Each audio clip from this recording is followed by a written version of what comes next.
Mesdames, Messieurs, bonsoir et bienvenue. Merci de regarder 52 minutes. Nous sommes le samedi 9 avril et voici le sommaire de cette émission. Voilà 45 jours que la Russie a décidé de bafouer le droit international en envahissant l'Ukraine.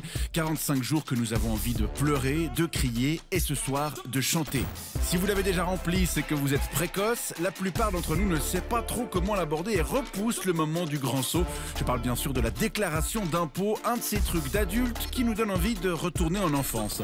Philippe Chapuis, a.k.a. Zep, a.k.a. le papa de Titeuf, vient de publier Ce que nous sommes, une bande dessinée d'anticipation sur les progrès de la technologie. L'auteur de bande dessinée le plus célèbre de Suisse est notre invité. Et ce soir également, la baffe de Will Smith, la revue de presse de Thomas Wiesel et une interruption de tournage.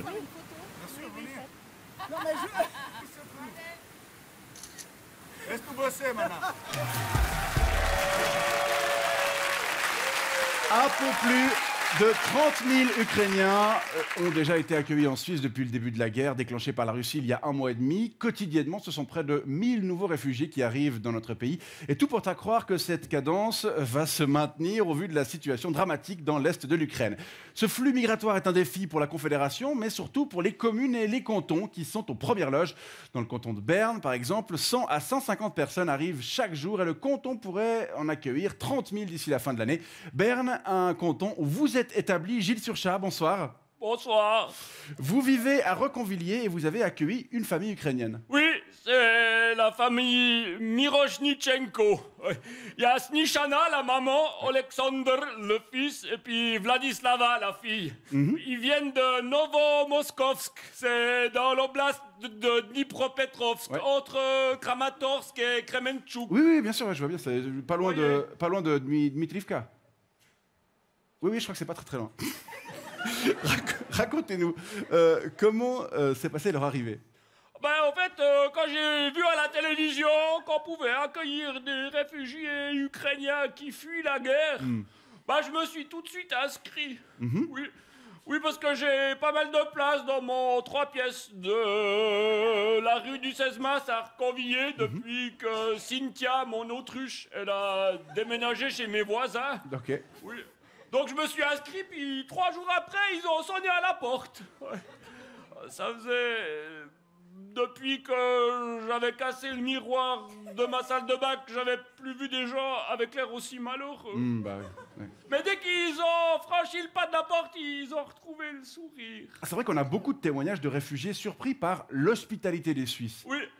Ensuite, ils avaient un petit creux, alors j'aurais fait un petit frichti. Ok, cool. J'ai ouvert mon frigo, j'ai pris ce qu'il y avait dedans. Il y a 2-3 patates, quelques cornichons, un peu de maïs, des œufs durs et puis du cervelas. J'ai tout coupé en petits morceaux, j'ai mélangé avec de la mayo, puis je l'aurais servi. Vous leur avez fait une salade russe? Ils ont pas trop aimé. Ensuite, je leur ai donné leur chambre, oui, qui en fait était ma chambre, puisque c'est la seule où il y avait un lit. Oui, et puis moi, je me suis mis un petit linge par terre dans la cuisine. C'est sympa. Et puis après, pendant que Snishana vidait mon forfait Yalo en téléphonant à des copines à elle au pays, j'ai un petit peu joué avec les enfants. Ah ouais? Malheureusement, j'ai plus beaucoup de jouets, moi. Il me reste plus que des petits personnages en bois qui s'empilent les uns dans les autres. Ah, qui peuvent s'encastrer comme ça, il y en a dessous. Vous avez joué aux poupées russes? Ils ont pas trop aimé. Bah non. Puis ensuite, tout le monde est allé au lit, Oui. sauf moi qui suis allé au linge. Et puis, au milieu de la nuit, mon lit qui vient de chez Ikea, puis qui est prévu juste pour une personne, il s'est cassé. D'accord. Comme c'était le 3e incident, je me suis dit qu'ils allaient se mettre en colère et puis partir fâchés, mais non, ils ont continué à avoir un beau sourire. D'accord, mais rassurez-nous, depuis, vous êtes un peu mieux installé? Oui, il y a des tas de voisins qui nous ont aidés, ils nous ont donné des meubles, des habits, de la nourriture, même il y en a qui nous ont donné des petits sous. Ah, c'est chouette. Je savais pas que les Suisses pouvaient être aussi gentils. On a aussi changé toutes les plantes vertes de mon appartement. J'avais que des papilles russes. Des papiers russes. Pas trop. J'ai aussi changé la plaquette au-dessus de ma sonnette. Avant, c'était juste écrit Gilles S. Maintenant, c'est écrit Snishana Miroshnichenko, Alexander Miroshnichenko, puis Vladislava Miroshnichenko, puis Gilles S. Ouais. Mais dans les grottes comme ça, là. Et les enfants, ils peuvent aller à l'école? Ça cache le trou. Oui. Il y avait un trou. Ah, Il n'y a plus le trou. Tant mieux. Il y a la plaquette. Ouais, d'entrée. Les enfants, ils vont à l'école? Oui, ils ont même commencé à apprendre le français. Ah, super. Avec un bel accent. Du Jura bernois? Oui. Et puis Snishana, elle a commencé à m'apprendre l'ukrainien. Ah, super. Ouais. Qu'est-ce que ça veut dire? Par exemple, Yane Liubliu Rossiski Zalat. Ouais. Ça veut dire que j'aime pas la salade russe. Ok. Bien, Moyelisko Rosbit. Ça veut dire mon lit est cassé. D'accord. Bon, en gros, on peut dire que tout se passe plutôt bien avec vos nouveaux hôtes. Ah oui, tout se passe merveilleusement bien. Et j'invite tous les gens qui nous regardent à faire comme moi et à leur ouvrir leurs portes. C'est vraiment une expérience merveilleuse. Ouais. D'ailleurs, c'est un petit peu égoïste ce que je vais dire, mais j'espère qu'elle va durer encore un petit peu, cette guerre en Ukraine, mais... une fois que j'ai de la compagnie. Ouais, bon, d'accord. Gilles Turchat, je vous remercie d'être venu nous apporter votre témoignage. Et pour tous ceux qui aimeraient faire comme vous, eh bien, je rappelle que toutes les infos se trouvent sur le site de l'Organisation suisse d'aide aux réfugiés à l'adresse ozar.ch qu'on affiche en ce moment. Merci beaucoup, Gilles Turchat, et bonne soirée. Au revoir, madame. Au revoir. Merci beaucoup. Jeudi, l'Assemblée générale des Nations unies a suspendu la Russie du Conseil des droits de l'homme en raison d'atteintes flagrantes et systématiques aux droits humains qu'elle a commises dans le cadre de l'invasion de l'Ukraine. Une guerre qui dure depuis 1 mois et demi et qui ne cesse de nous interroger sur l'espèce humaine.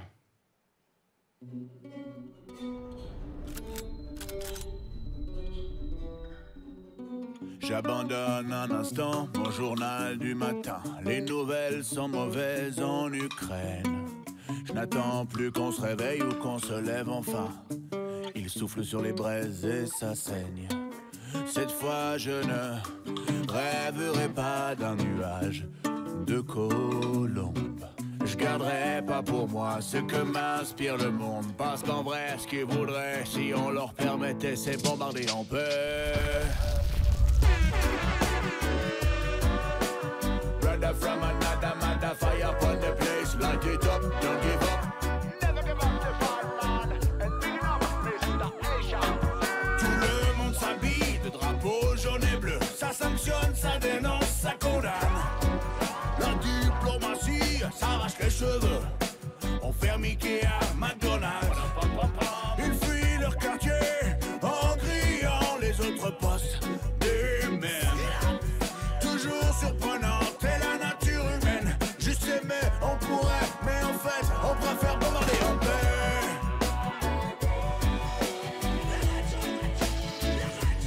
Bombarder en paix.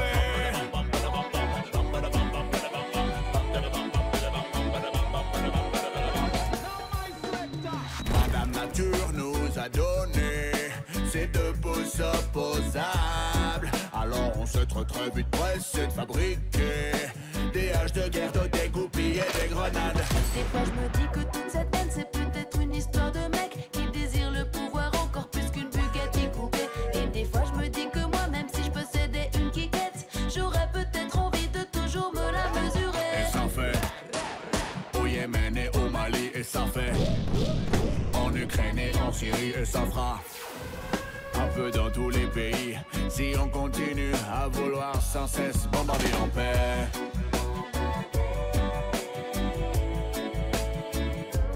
Bombarder en paix.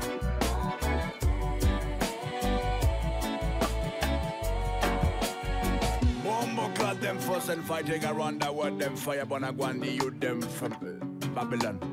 J'ai pas compris. Moi non plus, je comprends pas. Faire l'amour tous les jours, ça demande un peu d'énergie, mais c'est quand même plus cool que faire la guerre à ses frères, même des sœurs et des frères d'autres mères. Yes, I am, mes brothers and mes sisters, un seul combat, du soir au matin, Kalachnikov et vous de Kala, bombarder en paix.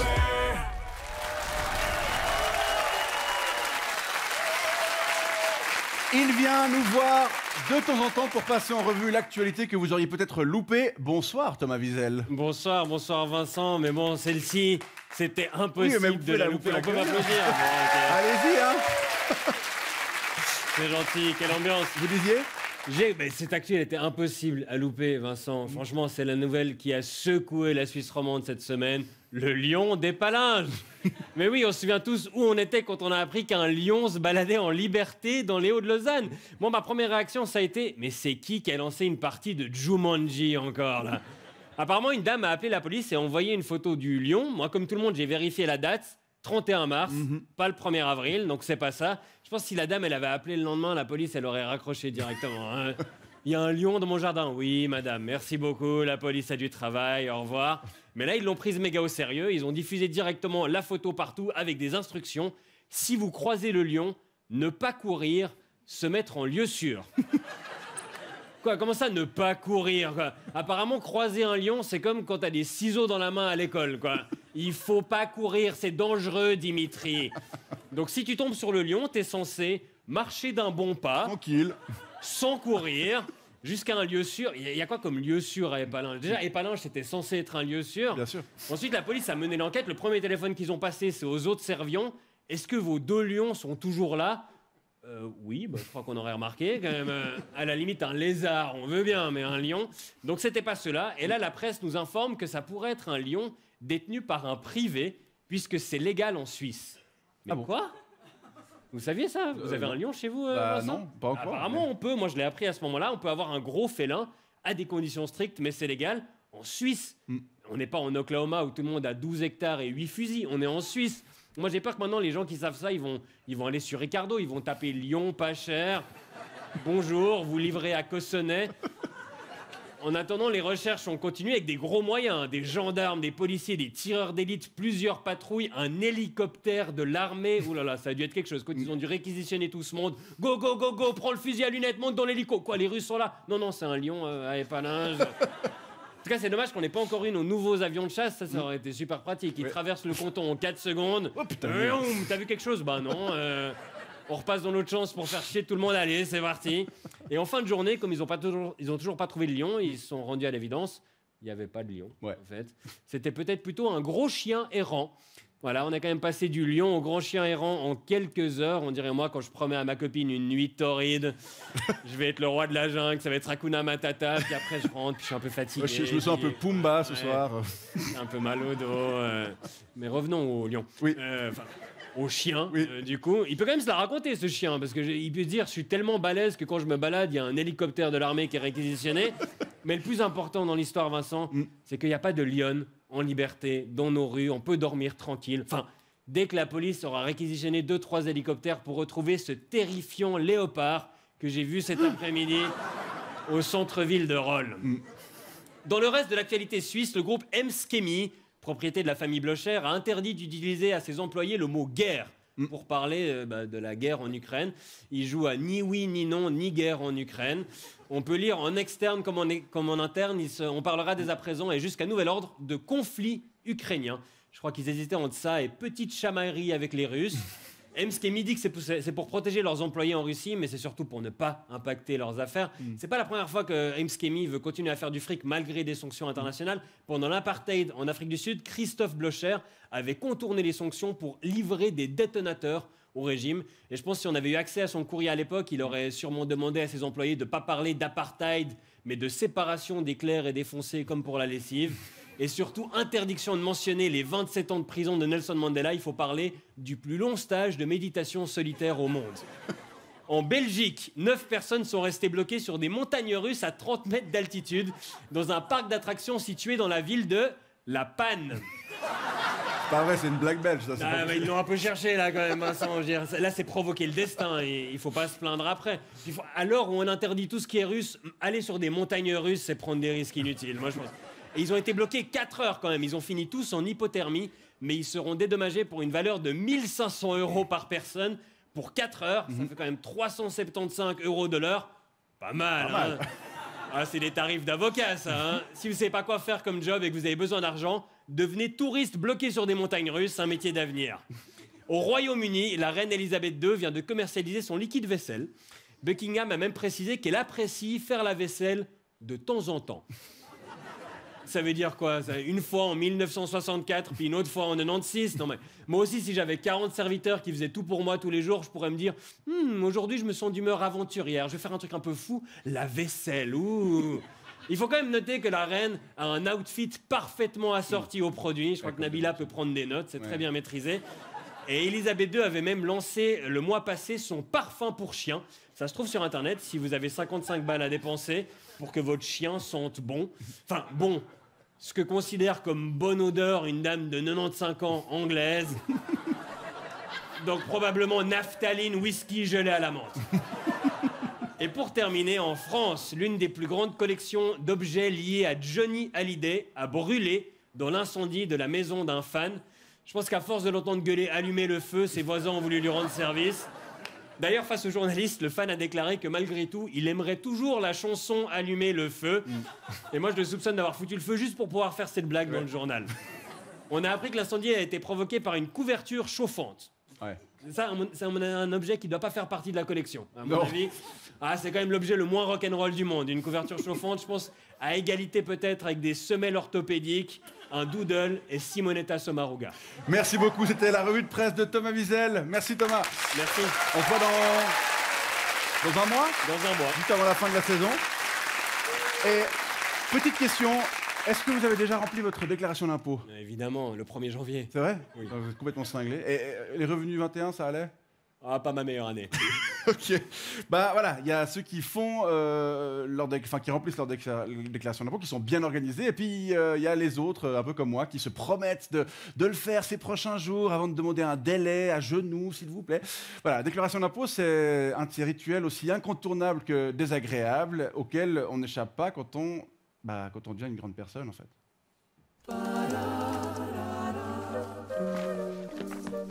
Papa, tu viens avec moi à la place de jeu? Afin d'entretenir notre relation père-fille, on a besoin sur des expériences heureuses. Désolé ma chérie, mais je dois remplir ma déclaration d'impôt. Ta déclaration de quoi? D'impôt, c'est ce que je dois payer à l'État pour financer ses infrastructures et son fonctionnement. Les places de jeu, les écoles, les routes, les passages piétons, les camions de pompiers, les ambulances, les infirmières, les balayeurs. Tout ça, c'est payé par les impôts.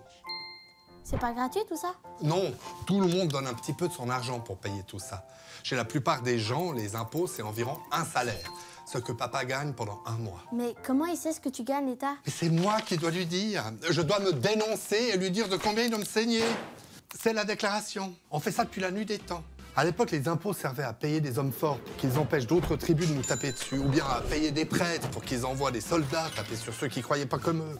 Et si on payait pas? On se faisait taper dessus. Donc les gens payaient. Mais les choses ont évolué aujourd'hui. On finance plus les guerres et les croisades avec l'impôt. Enfin, plus seulement. À part ça, t'as qu'à dire à l'État que tu gagnes moins et t'auras à payer moins. Mais non, l'État sait tout. Il peut vérifier si je lui dis la vérité. Si je mens dans ma déclaration, je me fais taper dessus. Avec un gourdin? Non, avec une amende. Je peux pas tricher parce que je suis pas assez riche. Et l'État fait super gaffe à ce que les pauvres ne trichent pas. Pourquoi? Parce qu'il y a beaucoup de pauvres. S'ils se mettaient tous à tricher, il n'y aurait plus assez d'argent dans les caisses. Et les riches? Bah eux, ils peuvent tricher beaucoup plus facilement. Parce qu'ils ont les moyens d'engager des gens pour les y aider. Des avocats, des fiscalistes, des banquiers, ou même des politiciens. Ils font ce qu'on appelle des montages financiers. Ils bidouillent pour faire croire qu'ils ont moins d'argent. Ou ils obtiennent des forfaits. Ça s'appelle l'optimisation fiscale. Et l'État les laisse faire? Et ils les y encouragent même. Et pourquoi? Bah, parce que sinon les riches iraient voir ailleurs avec leur fric. Et un riche qui donne une petite partie de son argent, ça fait quand même beaucoup plus d'impôts qu'un pauvre qui en donne une grande. Mais ils iraient où? En Suisse, pour les riches qui vivent ailleurs, ou à Zug, pour ceux qui vivent en Suisse. Moi, je trouve que c'est pas bien de tricher. Bah non, mais là, ça va encore, parce que c'est de la triche légale. Il y a des riches qui vont encore plus loin, qui vont jusqu'à planquer carrément leur argent dans des sociétés fantômes ou dans des paradis fiscaux encore plus paradisiaques que la Suisse. On estime à 427 milliards de dollars les recettes qui échappent aux impôts chaque année dans le monde. Ça correspond à peu près au budget annuel de la France. Mais c'est un tout petit peu salaud, non? Oui, mais c'est comme ça. Les impôts, tout le monde en profite, mais personne n'a envie de les payer. Et ceux qui peuvent ne pas le faire le font. Et tant pis pour les pauvres qui n'ont pas d'autre choix que de se serrer la ceinture. Ben moi, je suis fière que tu sois pauvre et que tu payes tes impôts de merde. Parce que moi, j'aime bien y aller à la place de jeu. Ouais, ben aujourd'hui, ce sera sans moi. Ok, bye. Alors, où est-ce que je peux déduire cette putain de pension alimentaire?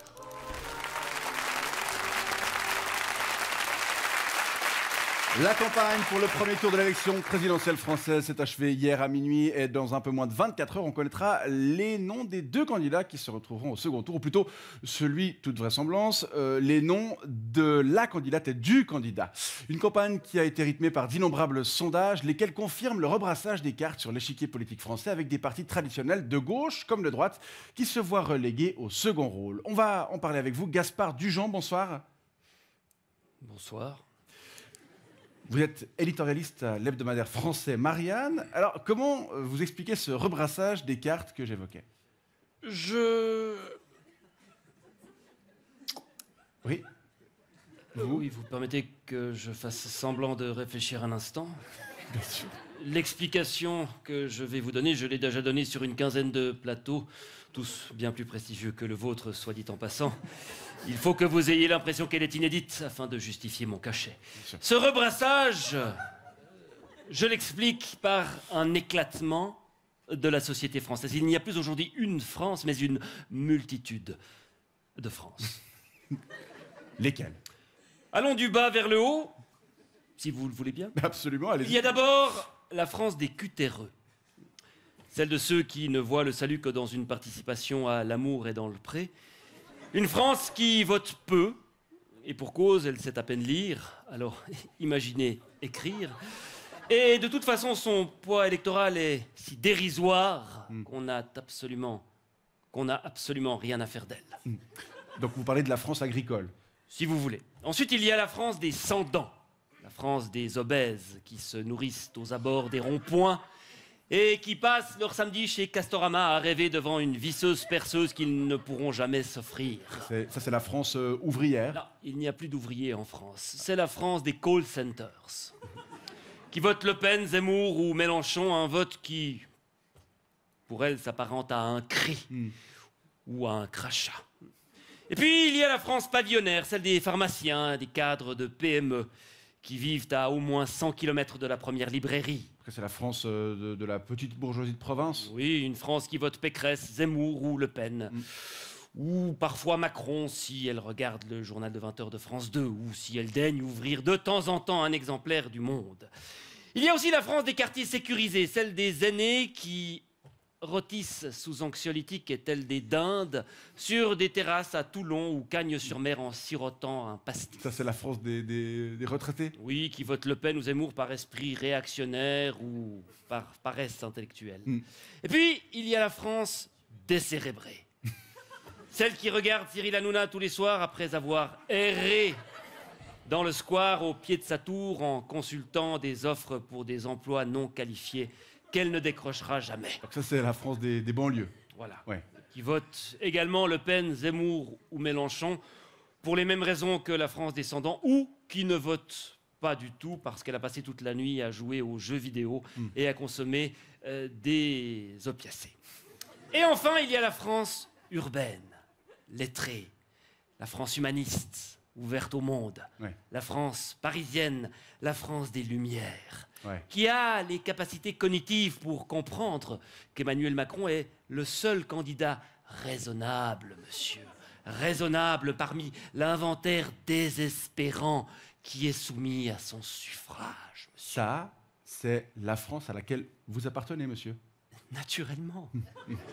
Naturellement, comme l'essentiel de ceux qui font mon métier. Pourquoi? Je sais pas, parce que humaniste et ouvert au monde, je sais pas, c'est pas forcément des qualificatifs qui me viendraient tout de suite à l'esprit pour vous qualifier, monsieur Dujean. Vous êtes sans doute un peu jaloux, tout comme toutes ces France que je vous ai décrites et qui ont donc les candidats qu'elles méritent. Vous pensez pas qu'il y a deux France, en fait, seulement deux, la vôtre, celle de Paris, qui est totalement déconnectée de l'autre, qui occupe tout le reste du pays et qui se sent peut-être un tout petit peu méprisée? Oui. Je ne le pense pas. Très bien. En tout cas, on retiendra que celui ou celle qui sera élu aura un peu de boulot pour parvenir à une certaine unité. Verdict le 24. Moi, je ne le pense pas. On n'a malheureusement pas le temps. Verdict le 24 avril prochain et résultat du premier tour demain soir. Merci. Et pour mon cachet? Votre Cachet. Ah, il n'y a pas de cachet. Merci, monsieur Dujean. Bonne soirée.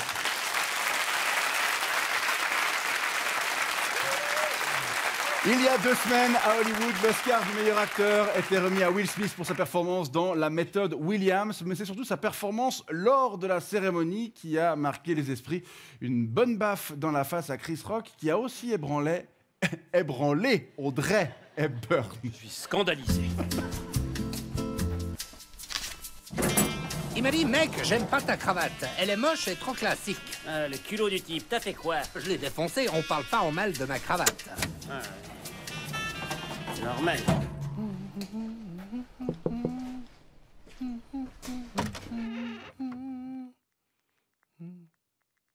Y a quelqu'un? Qu'est-ce que vous dites? Je dis y a quelqu'un? Mais vous êtes cinglé, X, de poser cette question ainsi. Mais c'est pour savoir s'il y a quelqu'un. Oui, il y a quelqu'un, mais il aurait aussi pu y avoir quelqu'une, ou quelque autre. Vous m'avez genré, c'est mal. Pardon, je viens vous parler de la baffe. Ah, la baffe que ce mascu de Will Smith a donnée à l'offensant Chris Rock durant les Oscars. C'est un geste problématique, on ne sait pas comment le prendre. D'un côté c'est mal, et de l'autre, c'est bien. Eh bien, expliquez-moi, je vous en prie.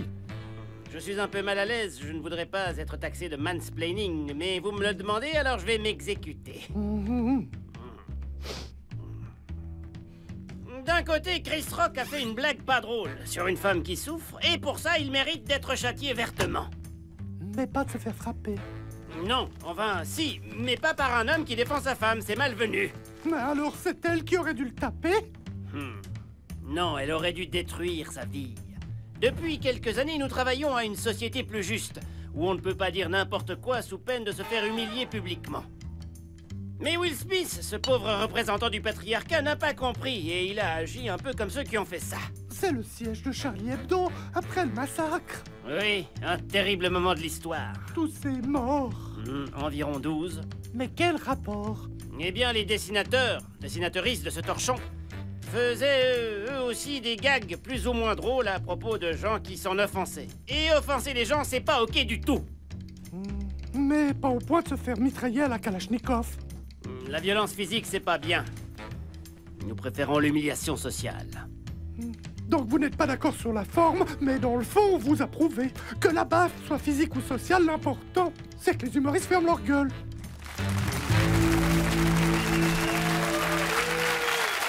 Tout le monde le connaît pour être le papa de Titeuf qui fêtera bientôt ses 30 ans, mais il est aussi l'auteur de bandes dessinées plus personnelles comme Ce que nous sommes, son dernier album, sorti il y a 2 semaines. Merci d'accueillir Zep.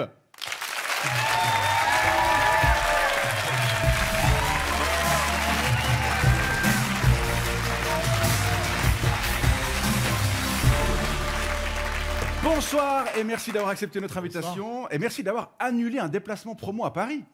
C'est incroyable. C'est ça qui est incroyable. À quoi ça ressemble la tournée d'un auteur qui présente son nouvel album? C'est très différent d'une rockstar qui présente son nouvel album. Alors, ce qui est un peu spécial, c'est la tournée d'un auteur qui présente son album au moment où la Russie déclenche un conflit en Ukraine. Oui. Parce que tout à coup, la culture intéresse un petit peu moins les médias en France. Il y a un peu moins de monde pour le dédicace. Cet album, le voici, Ce que nous sommes. On peut en faire la promo à la télévision, du coup. Le récit se déroule en 2113. Une année toute proche d'une autre BD de Berthaille dont vous avez écrit le scénario et qui se déroule en 2119. Petite parenthèse, comment est-ce qu'on choisit l'année d'une histoire dans le futur? Est-ce que c'est au bol? Faut que ce soit... C'est un peu au bol ou quoi? Ouais, moi j'aime bien qu'un récit d'anticipation soit pas trop loin, mais quand même suffisamment loin pour qu'on puisse se permettre pas mal de liberté. Donc je compte toujours environ un siècle, mais voilà, ça pourrait être beaucoup plus proche. 4 ou 5 générations, on se dit... Voilà, je voulais pas retomber sur 2119, et puis... 2113, c'était pas mal. Moins 7, pourquoi pas.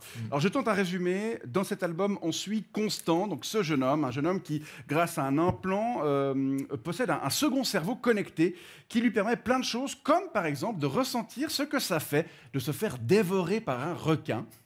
Donc, ça paraît un peu fou, génial. Mais cette histoire part d'une réelle étude de l'EPFL, le Human Brain Project. Oui, tout à fait. C'est un grand projet scientifique qui vise à modéliser un cerveau humain, faire une réplique numérique d'un cerveau humain. Alors, c'est un projet qui a beaucoup excité la communauté scientifique. Il y a des pour, des contre. Il en est où ce projet actuellement? Normalement, il doit être terminé en 2024. Okay. Donc, on est tout proche et on peut imaginer... que si c'était possible et qu'on pouvait se connecter à un cerveau numérique, qui est un petit peu ce qu'on fait déjà avec nos téléphones au bout de notre bras. L'extension de... Et là, on aurait un implant direct, on aurait la possibilité de télécharger toutes ces informations et par exemple d'apprendre à parler toutes les langues en quelques secondes. Gardons-en sous le pied, parce qu'on va en effet pouvoir décrire tout ce que pourrait nous amener cette technologie. On va continuer à parler de votre album et de vos projets, mais avant ça, votre portrait, il est signé Aurélie Cutat.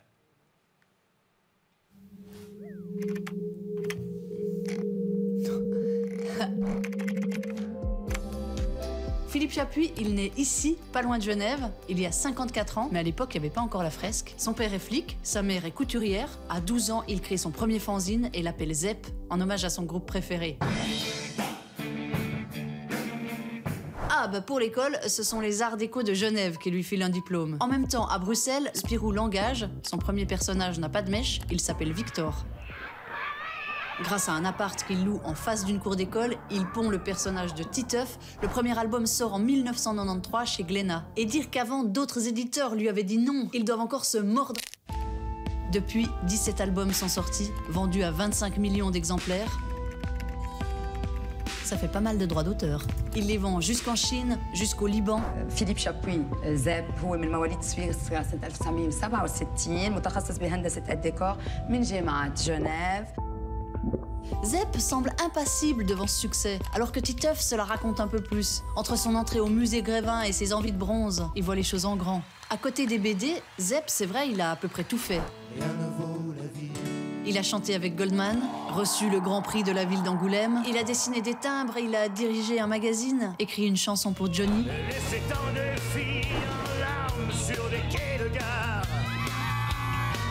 Pour tenir le coup, la guette. Zep est un fan absolu de musique, de rock et de Bob Dylan en particulier. Hyper inventif au moment de créer des groupes et d'en trouver les noms. Bluck Bluck, Zep and Greg, Alice in Kernerland. C'est vraiment 3 de ces groupes, ils s'appellent comme ça. Aujourd'hui, Zep est un poil de slip plus vieux. Il préfère faire de la musique couchée.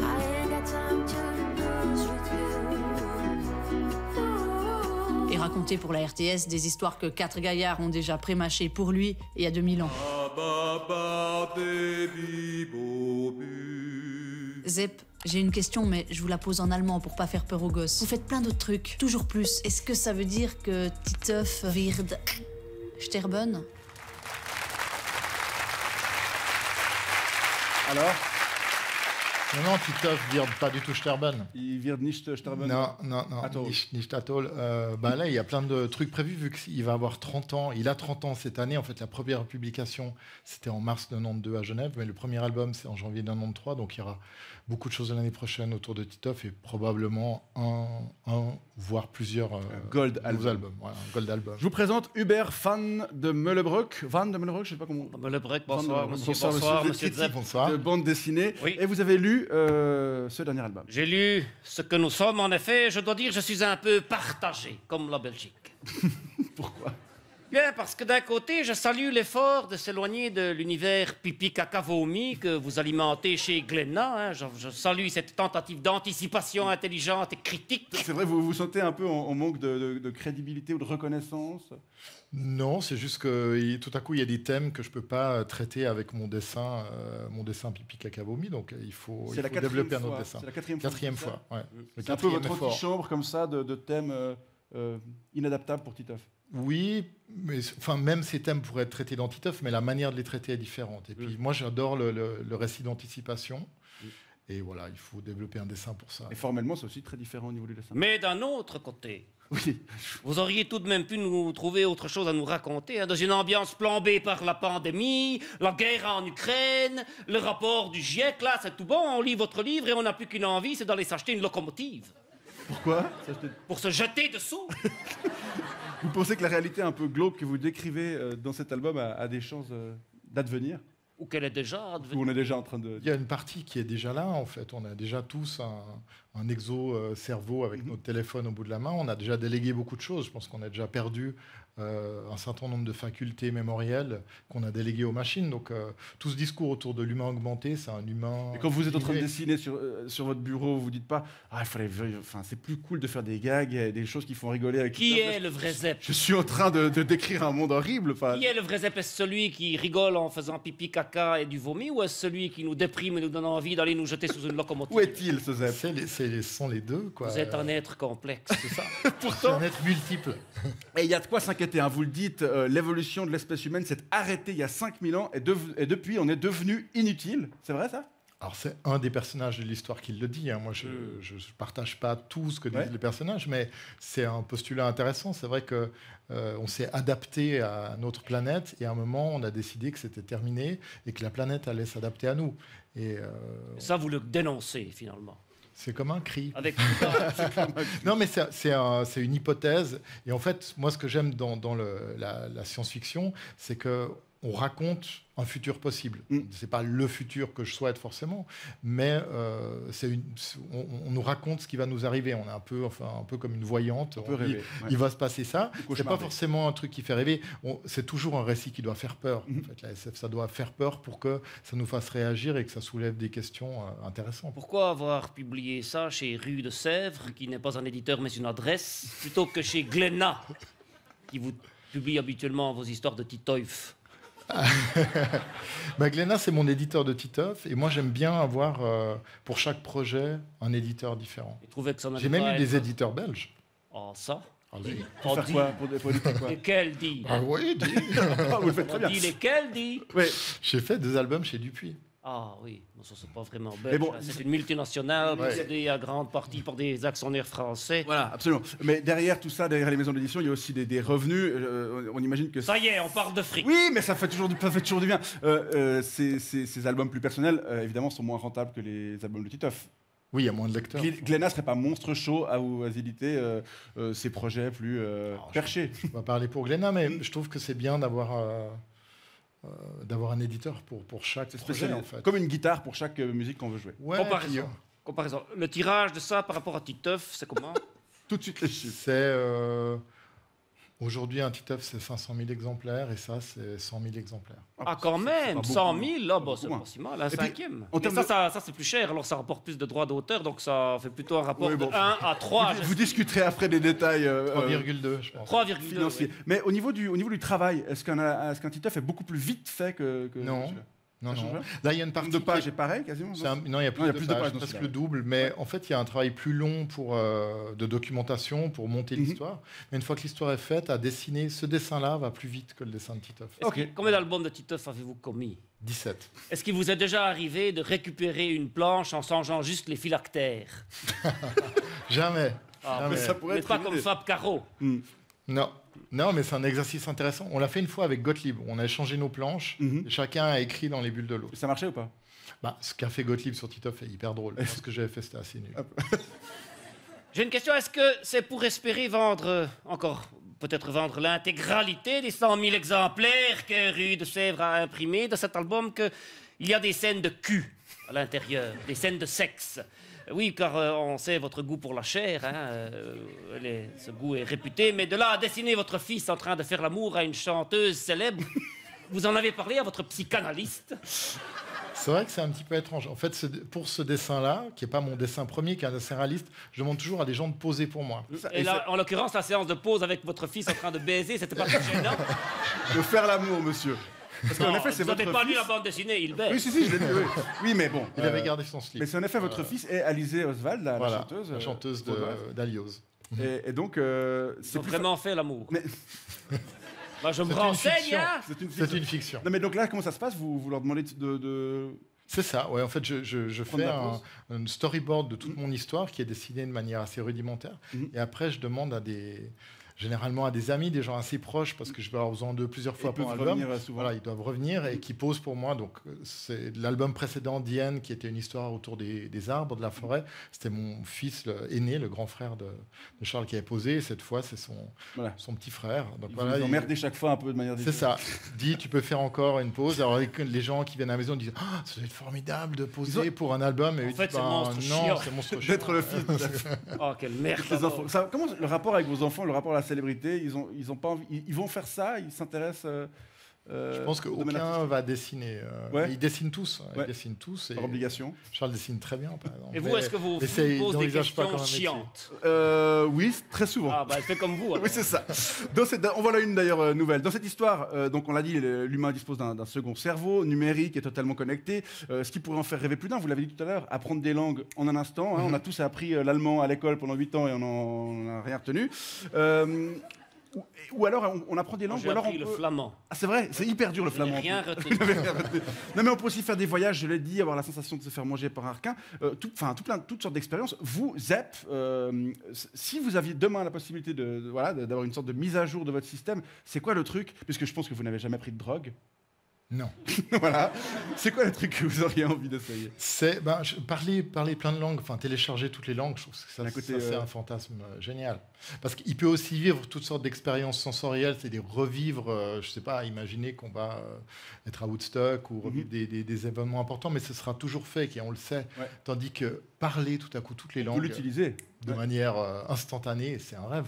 Vous, monsieur Van de Mellebrug, un truc comme ça, si vous Van êtes... de Mellebrug. Van de Mellebrug, oui. Moi, je souhaiterais ressentir ce que ça fait d'être une moule. Ou une frite. Ou les deux. Ça, je pense qu'on y est bientôt. Je commence pour des choses. Vous voulez parler toutes les langues du monde, moi je suis plus modeste. J'aimerais juste ressentir ce que c'est que d'être une moule. En même temps, le parler moule, ça doit être quelque chose. Pouvoir s'échapper de la réalité, ce serait cool. Hein. Pourtant, vous le dites dans l'album, la réalité objective n'existe pas. Hein. C'est toujours le résultat. En fait, ce qu'on vit tous, chacun et chacune, c'est toujours le résultat de notre propre histoire, de la propre expérience de notre cerveau. Qu'est-ce que vous avez appris rapidement pour terminer d'autres détonnants sur notre cerveau en écrivant cet album et donc en vous documentant sur le Moi, j'ai appris ce syndrome du savant, en fait, qui est assez peu documenté, mais depuis 100 ans, on a pas mal de témoignages de gens qui se trouvent dans une situation de mort imminente et en une fraction de seconde, leur cerveau réorganise le fonctionnement. Profiter un dernier petit coup. Non, c'est un orthopédiste qui est orthopédiste et qui se prend un coup de foudre, c'est ça? Voilà, il y en a un qui se prend de la foudre et il se réveille, il sort du coma et il a de la musique qui lui vient et il devient concertiste. Alors qu'il n'a jamais joué de piano. Il prend quand même 2-3 cours de piano. Parce que l'inverse peut arriver. Quelqu'un qui est concertiste et qui tout d'un coup fait des pieds, des machins pour réparer les pieds. Peut-être, on ne sait pas. Carrément. Il y en a un qui reçoit une poutre en pleine tête, qui lui traverse dans un accident, qui lui traverse le crâne. Tout le monde pense qu'il va mourir à l'époque de la conquête de l'Ouest. Et il survit à ça, il vit 18 ans. Et ce qui change dans son comportement, c'est qu'il se met à parler de manière hyper vulgaire à tout le monde. Alors que c'était quelqu'un de très discret. Ah ouais. Donc ça peut être, c'est pas forcément, on devient pas forcément un génie, magnifique. mais il y a une réorganisation de la personnalité. Poutre, foudre, vous faites des rimes presque riches spontanément. Vous êtes un vrai artiste.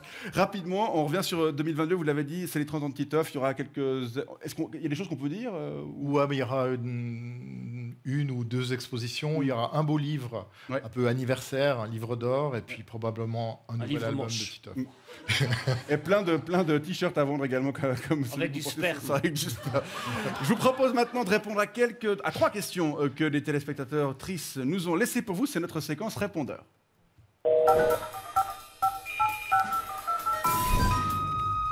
Oui, bonsoir, c'est Pérus et Jacqueline à Sainte-Croix. Ça va? Monsieur Zeb, je voulais vous dire, j'ai adoré votre série documentaire, là, La vie de JC, même si le rôle principal est tenu par un acteur pathétique. Et je voulais savoir si vous alliez faire une nouvelle saison consacrée, par exemple, à la vie de Mahomet. Bon appétit!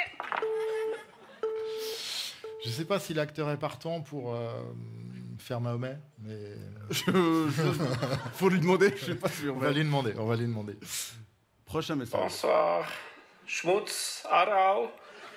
Monsieur, j'aime beaucoup vos bandes dessinées, mais je voulais savoir pourquoi vous savez pas traduire le nom de votre héros. Oui, en allemand, Tintin, ça devient Tim, alors pourquoi Titeuf, ça devient pas Kleines Ei? Ce serait plus joli, hein? Salutations. Titeuf s'appelle Titeuf dans toutes les langues? Presque, ouais, pas en anglais. En anglais, il s'appelle Tuteuf. Mais en allemand, on a dû mettre un petit dessin explicatif au début pour expliquer la prononciation. Eh bien, en russe aussi, c'est Titeuf. En russe, c'est Titeuf. Vous vendez encore en Russie ou vous respectez les sanctions? Non, j'ai un éditeur russe, je ne sais pas ce Vous avez des nouvelles de lui? Non, j'ai pas de nouvelles. Dernier message. Oui, bonsoir, c'est Madame Moret à Ventôme. J'ai découvert votre chanson intitulé Baby Please, que vous interprétez avec l'artiste Martinez, que j'ai beaucoup apprécié. Et je voulais savoir si un bébé était prévu prochainement. Un album, donc. Oui, un album prévu avec la chanteuse Martinez pour cet automne. Voilà. Parfait. Vous êtes vraiment polyfacette et multitalent. Hein. Je suis impressionné. C'est la fin de ces répondeurs. Zep, on vous remercie beaucoup d'être passé nous voir. Je rappelle le titre de votre nouvel album, Ce que nous sommes, paru chez Rue de Sèvres et disponible dans toutes les bonnes librairies. Monsieur Van de Meulebreuk. Oui, vous savez très bien. Merci d'être venu. Je rentre chez moi à Charleroi. C'est ça. Bon retour à Bruxelles, monsieur. Bonne soirée. Non, Merci beaucoup. Charleroi, t'écoutes ou quoi? À Charleroi? Oui. C'est quoi le C'est problème? écrit Bruxelles, mais j'ai changé de ville. Ah, mais vous avez le droit de faire ce que vous voulez. Faut Aucun t'adapter, problème. hein. Merci beaucoup. Bonne soirée. Bonne soirée. Hein. Merci. Et voilà, 52 minutes, c'est terminé. Merci de nous avoir suivis. On se retrouve samedi 23 avril. Et d'ici là,